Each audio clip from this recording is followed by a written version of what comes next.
real ones at. From broken dreams to unbreakable schemes, we rise through the fire, daily choices stack like What's up, bricks, guys? taking the Welcome back siren to another higher. episode of the 20-Minute Freedom Project. I'm your host, Josh Lopez, and today's episode is Driven People Are Different. Why you feel like you don't fit in. There's a moment in every driven person's life when they finally realize that something doesn't quite fit. Not wrong, not broken. It's just different. Sometimes it happens early, and sometimes the realization comes much later. And it usually doesn't happen during some big crisis or some kind of dramatic wake-up call like you would think it would. It happens in small, quiet, everyday situations where you suddenly see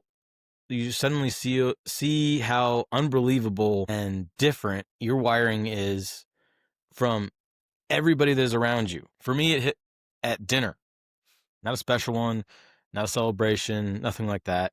Just one of those casual nights. You're out with friends where everyone's laughing, catching up, talking about random things at work or what they've been watching on TV or something that's happened in sports. And I remember sitting there, nodding along, just feeling completely out of place. Not because I didn't care, not because I was better than anyone, but because my brain was somewhere else completely. Well, they're talking about their weekend plans. I was thinking about what kind of strategy would push my business forward. While they debated about sports, I was quietly mapping out the next 12 months. While they were relaxing, I was wrestling with this pressure of knowing I wasn't doing enough, and also knowing that if I said that out loud, I would sound insane. And it just hit me like a ton of bricks. Driven people don't see the world the way most people do. We just can't. We weren't wired to feel the same way. And instead of understanding that, most of us spend years or even decades trying to hide it, shrink it, deny it, and apologize for it. This episode, this is your permission you've been waiting for. But it's not the soft permission. It's not the "it's okay to be yourself" motivational poster you see online. It's the gritty, uncomfortable, liberating truth that driven people are just different. And the sooner you, I, and all the driven people around us accept it, the sooner we will all stop suffering and start actually winning and have that breakdown or breakthrough and just succeed at everything we're doing. I'm going to break that down. We're going to leap off the high dive and drive straight into the deep end of the pool, into psychology, into experience, like lived experiences, into what I've seen, felt, broken, and rebuilt myself. And yes, we're going to talk about what I have observed about driven people, but not some quote this, quote that way. More like, here's the real pattern, here's how I've lived, and here is what you need to understand if your wiring is the same as mine. If you are with me to this point, I assume you feel the same way. So let's dive in. There's something funny about driven people. We spend the first part of our life thinking something's wrong with us, the middle part of our life trying to fit into the cookie cutter experiences that everyone else that around us wants us to fit into, and the last part realizing that we're never normal to begin with. We've all seen people that have gotten up in age, and it seems like they just don't give a shit what anyone thinks anymore. They have given themselves permission to truly be themselves. If you're anything like me, you probably grew up, or even to this day, hear one of the following. Relax, take it easy. Why do you even care so much? Why are you always thinking ahead? Or you're never satisfied. You're too intense. You're doing too much. And two of my personal favorites on that point is, why can't you just chill? All work and no play makes you a dull boy. If you only knew how many times I have actually tried to chill, to turn off, to be reasonable. But there's a thing driven people know deep, deep down. The rest that everybody else wants you to take, it doesn't feel like rest if you haven't earned it. And even after that, you get to a certain point and you're just like, okay, that was cool. On to the next thing. Relaxation isn't enjoyable when your potential is screaming at you. The comfort doesn't feel like comfort when you know what you're capable of, and then you're always striving to find that next level of capability. And that's the dividing line between driven and non-driven people. Most people want comfort. Driven people want clarity, challenge, and growth. Comfort actually feels like we're being suffocated, like the oxygen has been sucked out of the room. That's why the older you get, the more obvious the separation becomes. It's not that you can't relate to the normal people around you. It's that your operating system runs on an entirely different frequency. And no one teaches you this. There's no class in school called How to Handle the Fact That You're Built Different Than 95% of the World 101. It would definitely be shorter than that, but you get the idea. You figure it out through all the loneliness, through the friction, through those moments where you're just looking around thinking, why am I the only one that feels this way? The truth is, you're really not, and you never were. You just didn't know that other people are just like you, because driven people rarely are sending that out to the world, being like, hey, look at me, I'm different. I have this crazy side of me. There's a psychological weight that comes about with being driven, and it's the part nobody really talks about. A lot of people think drive is loud. They think it's the hype, the ambition, the high fives, the motivation, the caffeine, and the broadcasted from the rooftops, hey, look at me. Well, there are times that there are parts that there is that, but most of the time the drive is quiet, it's lonely, and it's often so painful that nobody else really wants to go through that. Drive is laying in bed at 2 a.m. not being able to sleep because your brain refuses to shut off. And that idea that you haven't really fully formed out yet is nagging at you. Drive is pacing the house, and because you're holding yourself back and you know it. You haven't fully embraced that side, and you need to actually just let it go and do the things that you know you need to do. And stop worrying about what everybody else is thinking about you. Drive is being haunted by the gap between who you are and who you know you could be, or who you really want to be. Because usually that little gift that is given inside your head of, this is the goals that I have, this is what I want to be, this is what I want to do. This is actually that little gift of, it's a glimpse of your true potential.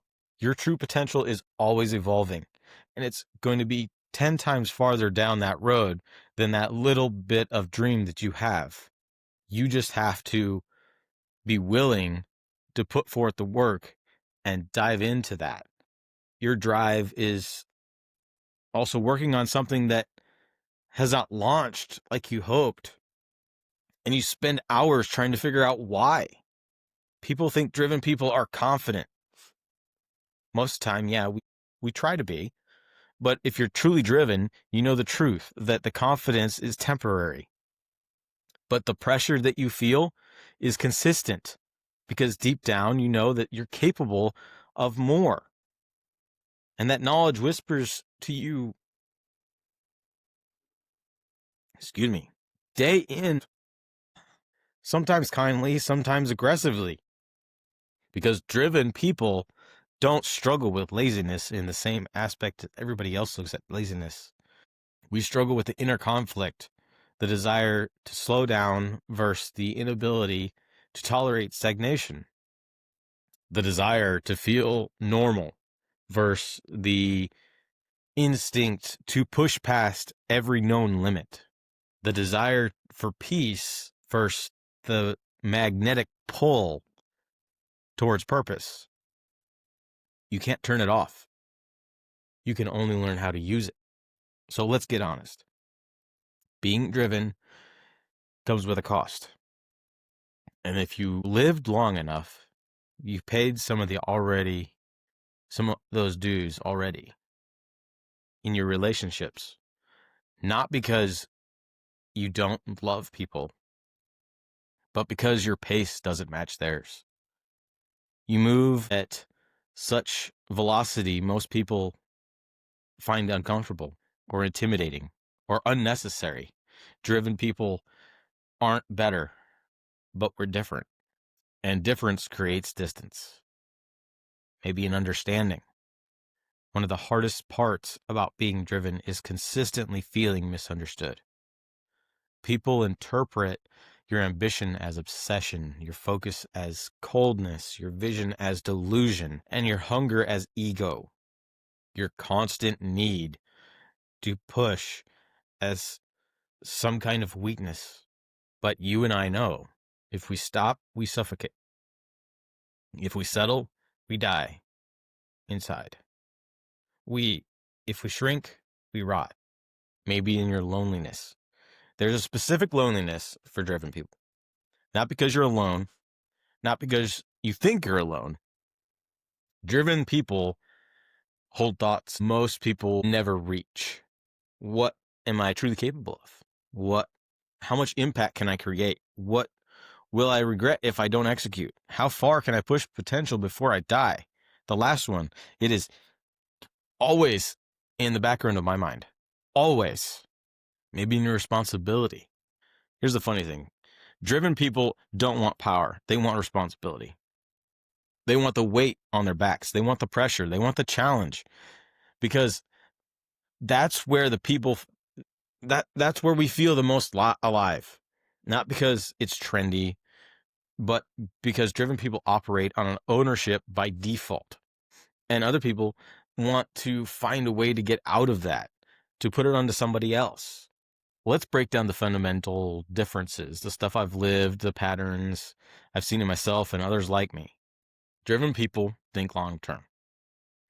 Most people think about the weekend. Driven people think about the decade. Driven people hate mediocrity. Not as much other people's mediocrity as their own. It feels like a poison. It feels like betrayal. It can bleed over, though.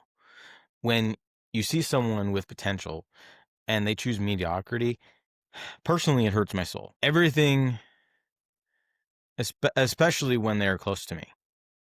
If they're close to me, specifically if I love them in particularly, I can think of a couple instances where I have this, and it absolutely drives me insane because I see how much potential they have, but they choose to be average and mediocre because they just don't want to go through that hardship that they can't. They know that I know that they can do. They may not be able to see it, but I can see it. Driven people create pressure. If the world doesn't push them, they push themselves. Driven people self-evaluate, not in a self-hating way, but in a way that is, how can I get better way? For me, it starts out as, what was that shit? What were you thinking? And then it switches over to, all right. That may not have been my best go around at it, but how can I do that better next time? Driven people don't plateau, they pivot. When others hit obstacles, they retreat. When driven people hit obstacles, they adapt. Sometimes when we adapt, it appears as if we are retreating, but it's only temporary.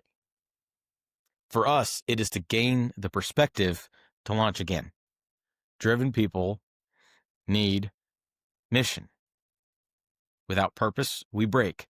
Without direction, we drift. Without a challenge, we shrink. Driven people experience more failure and more resurrection.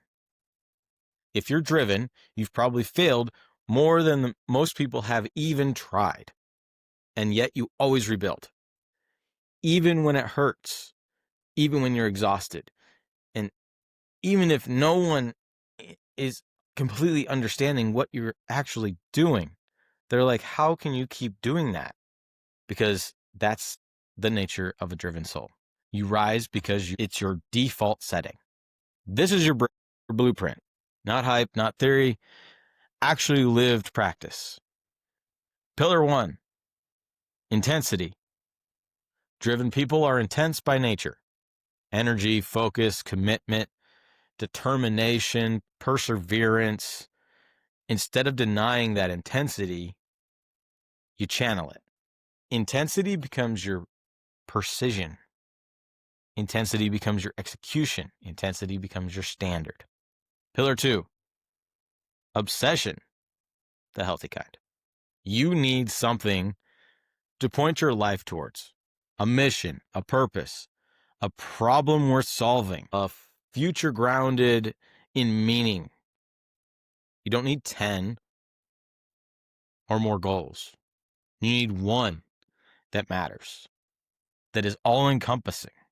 Pillar 3, consistency. Driven people don't rely on motivation.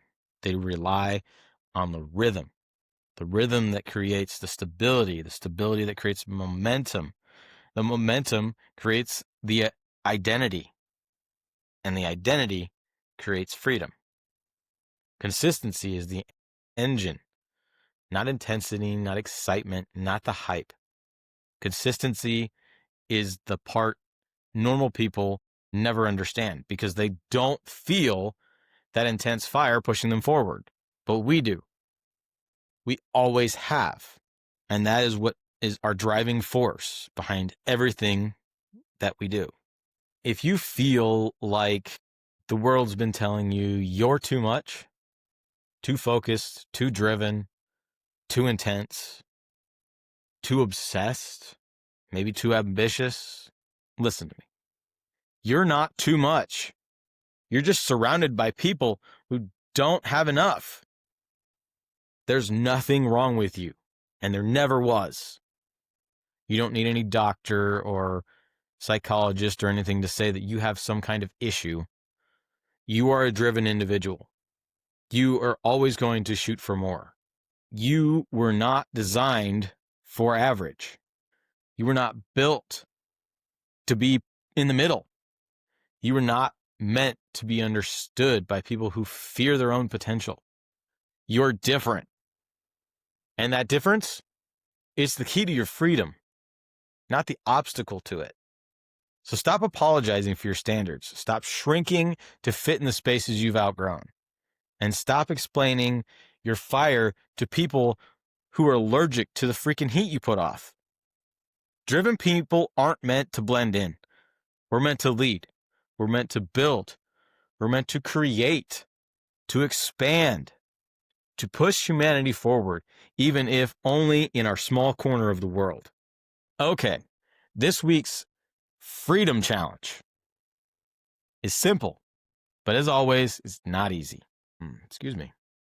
I want you to identify one area of your life where you've been playing small because you've been afraid of being, quote unquote, too much.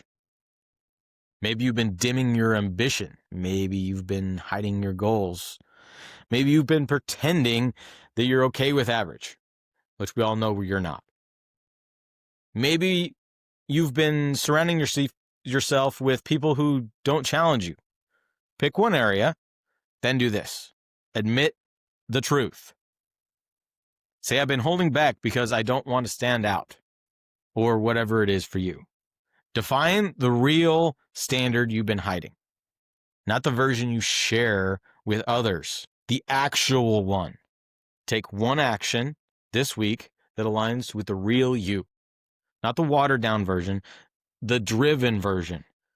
Send me a DM if you want of the one you've picked, if you want accountability. I'll keep it real for you.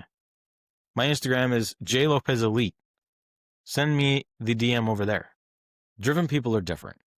The moment you stop fighting the reality, your life opens up. You stop seeking permission. You stop needing the validation. You stop apologizing for wanting more. You start living the life you were wired for. The path isn't easy. We all know that. And it's not supposed to be, but it's yours. And deep down, you know you wouldn't trade your wiring and the way you were created for anything. So here's the mantra of the week. Freedom isn't found, it's built one driven decision at a time. Shoot me a DM if you want accountability, and if you've gained something from the show, share it out with a friend that needs to hear it, or it would help. Until next time, stay real, stay focused, and stay driven, and I'll catch you guys in the next one.